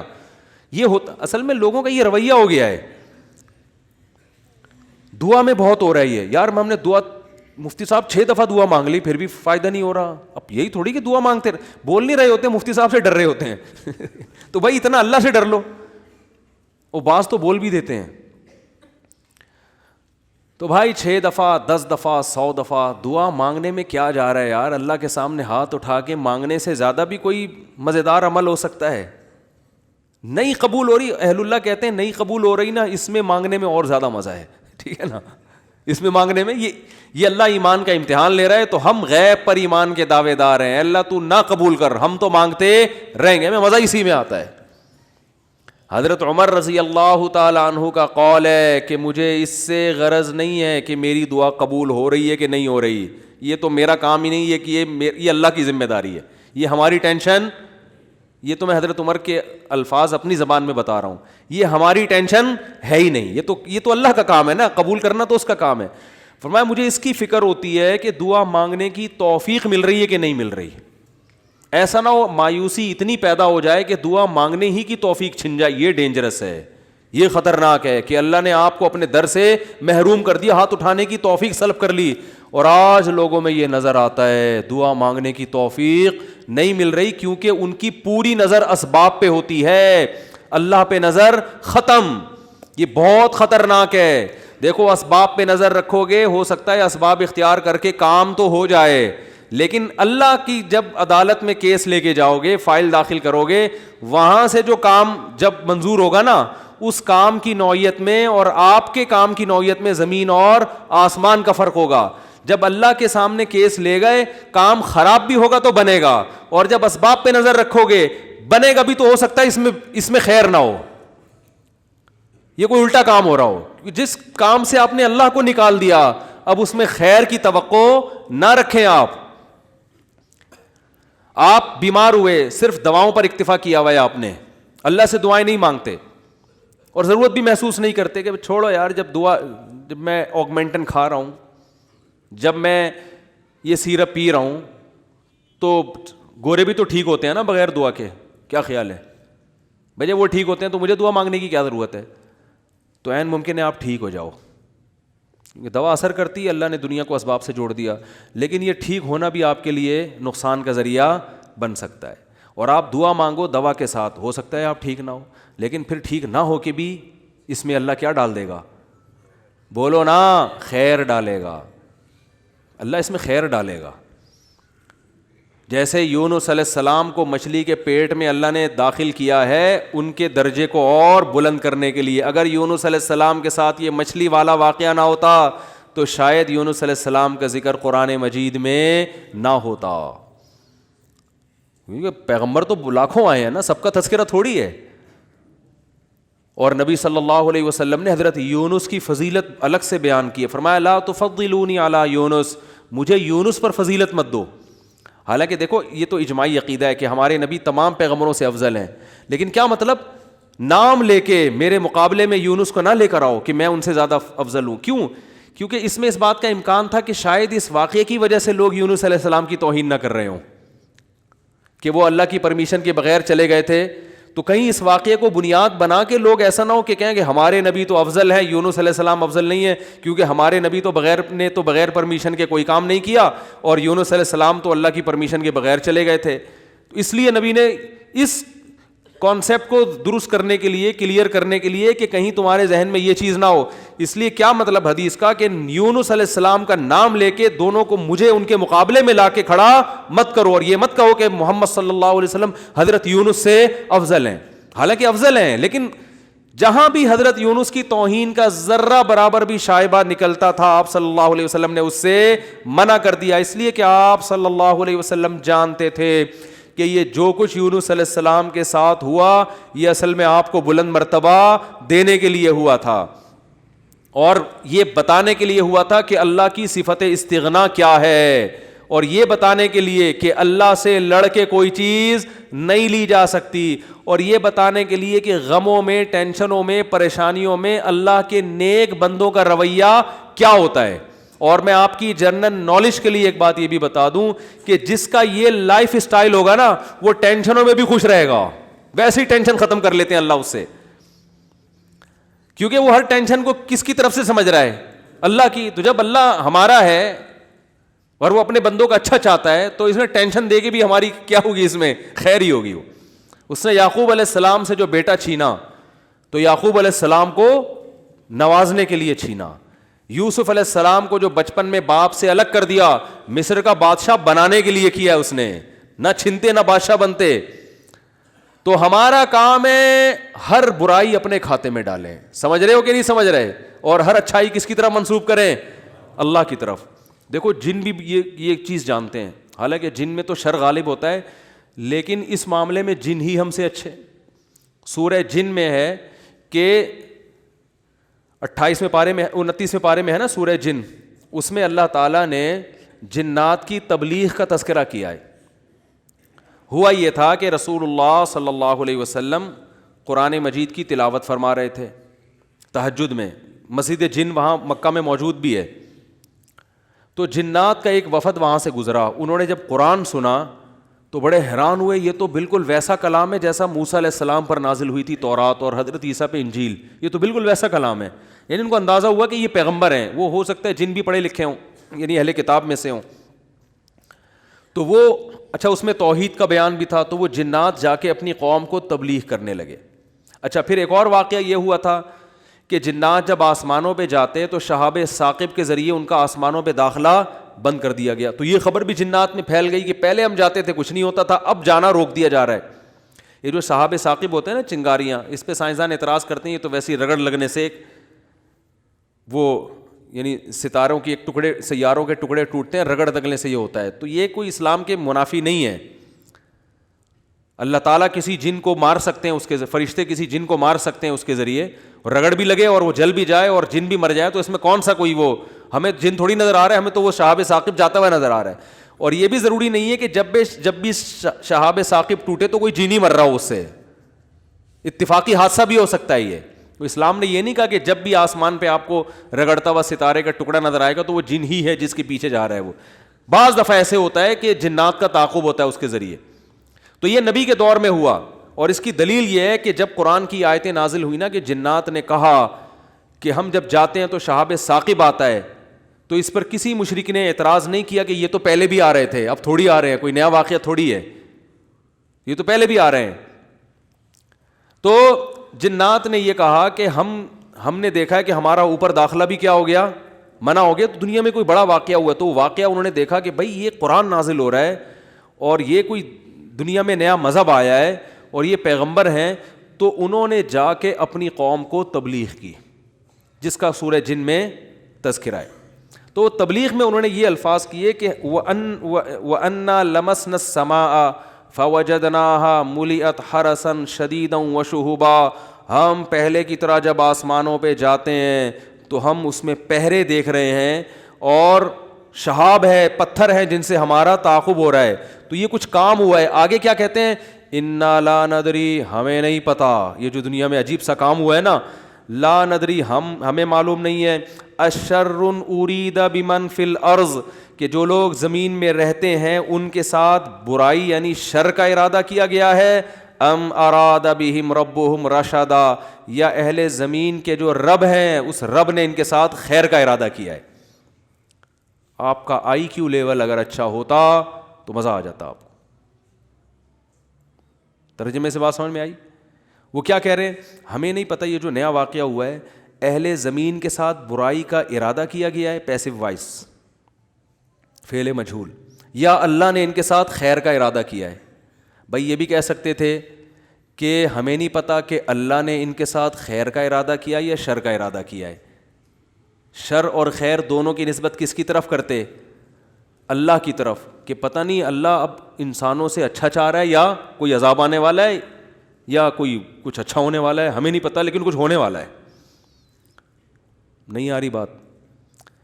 ارے بھائی جنات کو جب یہ واقعہ ہوا نا, اوپر جانا بند ہو گیا آسمانوں پہ, تو جن آ کے آپس میں گول میز کانفرنس بلائی. انہوں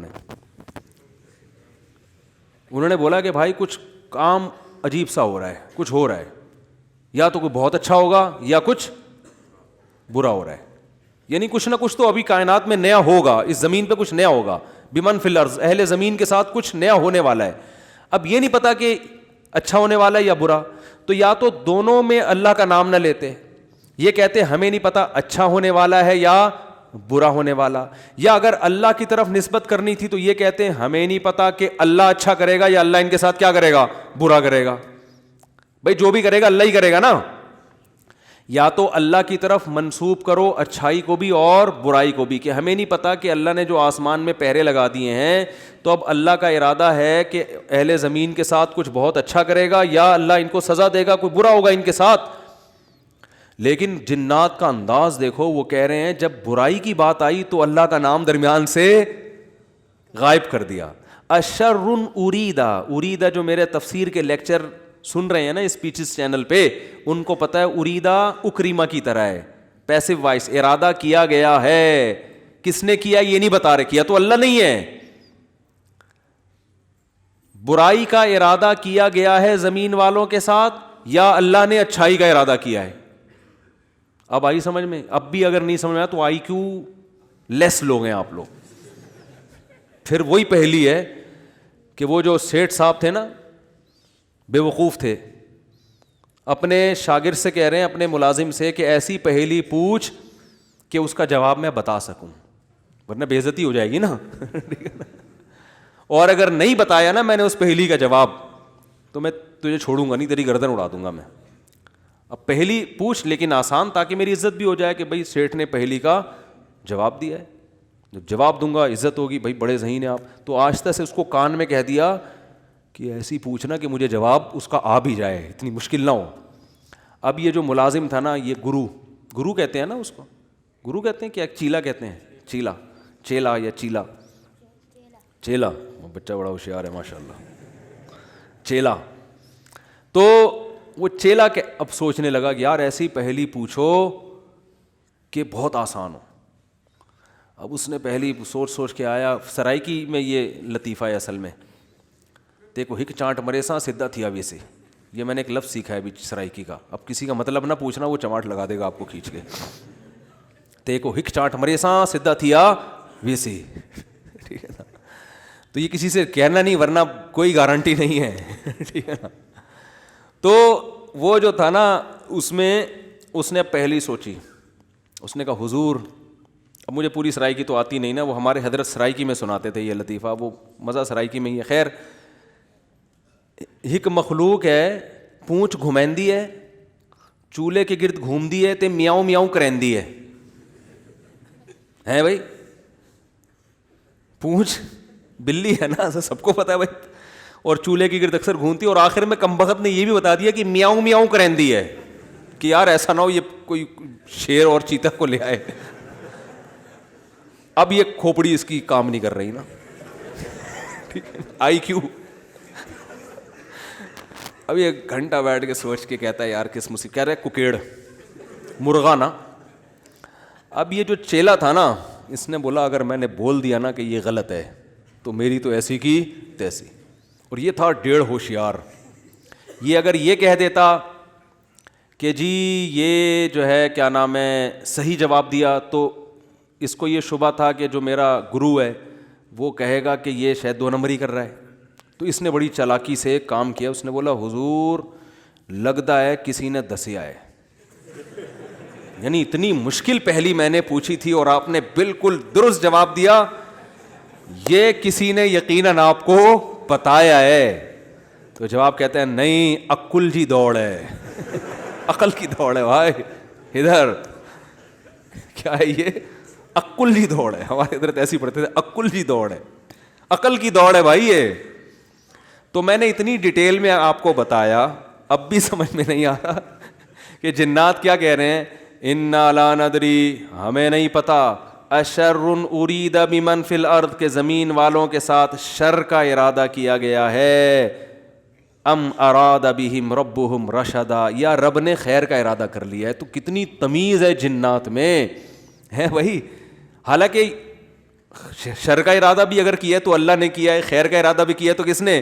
لیکن قرآن جنات کے ان الفاظ کو نقل کر کے، قرآن نا سمندر ہے، بہت سارے مضامین قرآن میں ہوتے ہیں، ایک ایک آیت میں بہت ساری چیزیں نکل رہی ہوتی ہیں.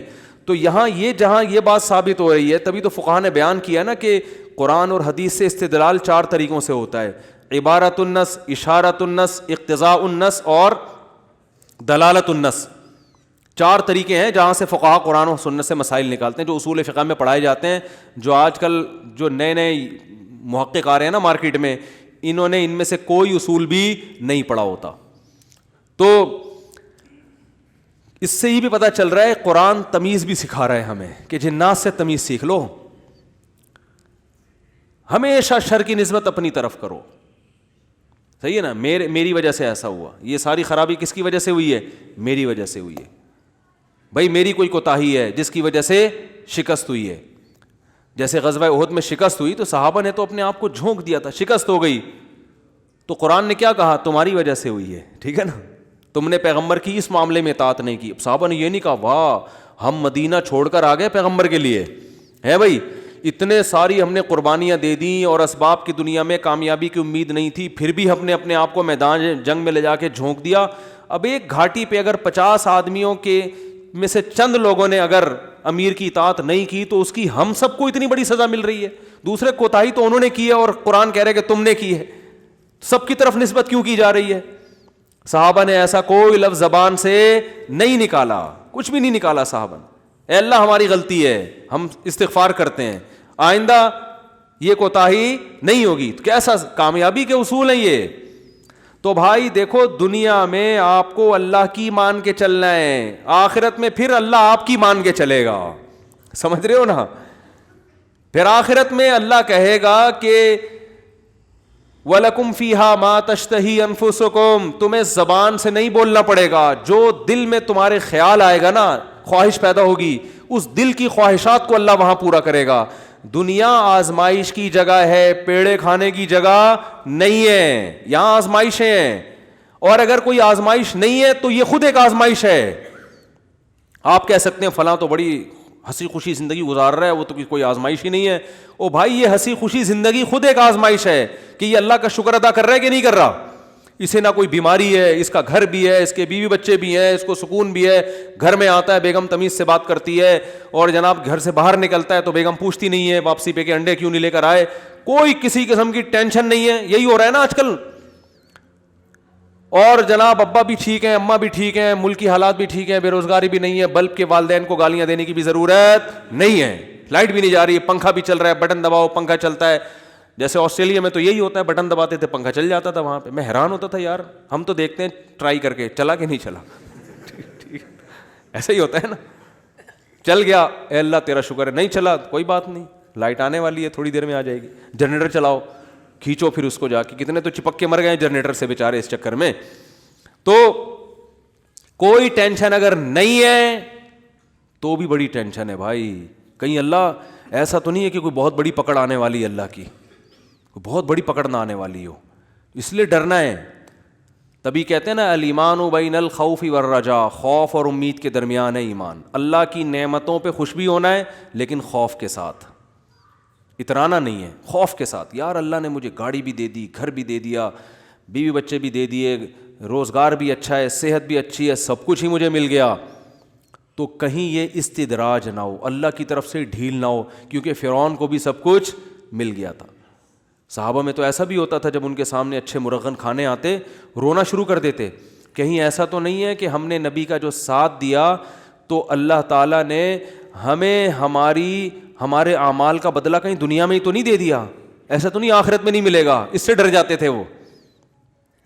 اور آج ہماری حال دیکھو, ہماری حالت دیکھو, خوشی ملتی ہے تو اترانے لگتے ہیں, دوسروں کو نیچا دکھانے لگتے ہیں, اور ایسے سمجھتے ہیں ہم سے بڑا فنٹر دنیا میں کوئی ہے ہی نہیں, اور اعمال سے پیچھے ہٹ جاتے ہیں. خوشی ملی ہے نا تو اعمال سے کیا ہو جاتے ہیں پیچھے, اور غم ہوتا ہے تو واویلا کرنا شروع کر دیتے ہیں. جیسے قرآن نے کہا ان الانسان خلق ہلوعا اذا مسہ الشر جزوعا واذا مسہ الخیر منوعا, کہ انسان کو جب شر پہنچتا ہے جزوعا, جزا فضا شروع کر دیتا ہے, واویلا, ہائے میرے رب نے یہ کر دیا, ہائے میرے اللہ نے یہ کر دیا میرے ساتھ, میں ہی ملا تھا اب ٹینشن دینے کے لیے. اور جب خوشیاں ملتی ہیں منوعا, اللہ فرماتے ہیں کنجوس بن جاتا ہے, میرا مال میں خرچ نہیں کروں گا, میں غریبوں کا خیال نہیں کروں گا, میرا پیسہ ہے, میری محنت ہے. تو کہیں الا المصلین, فرمایا کچھ لوگ ہیں جو معتدل ہوتے ہیں کہ جب غم پہنچتا ہے تو صبر کرتے ہیں, خوشی پہنچتی ہے تو اللہ کی اطاعت میں اور زیادہ بڑھ جاتے ہیں. اور وہ کون لوگ ہیں؟ الا المصلین الذین هم علی صلاتهم دائمون, وہ نمازی جو اپنی نمازوں کی حفاظت کرتے ہیں, اور والذین هم من عذاب ربهم مشفقون, آخرت کا سوچ سوچ کے ڈرتے رہتے ہیں. لفروجہم حافظون, اپنی شرمگاہوں کی حفاظت کرتے ہیں. الا علی ازواجہم او ما ملکت ایمانہم, سوائے اپنی بیویوں کے کسی اور کے پاس نہیں جاتے. لاماناتہم وعہدہم راعون, اپنے ایگریمنٹ کے پابند ہوتے ہیں, کسی کو زبان دے کے پیچھے نہیں ہٹتے معاہدوں کے. تو اللہ نے جو خوف جن کے دل میں ہے نا ان کی یہ صفات بیان کی ہیں, فرمایا یہ نارمل لوگ ہوتے ہیں. یہ کیا ہوتے ہیں؟ نارمل.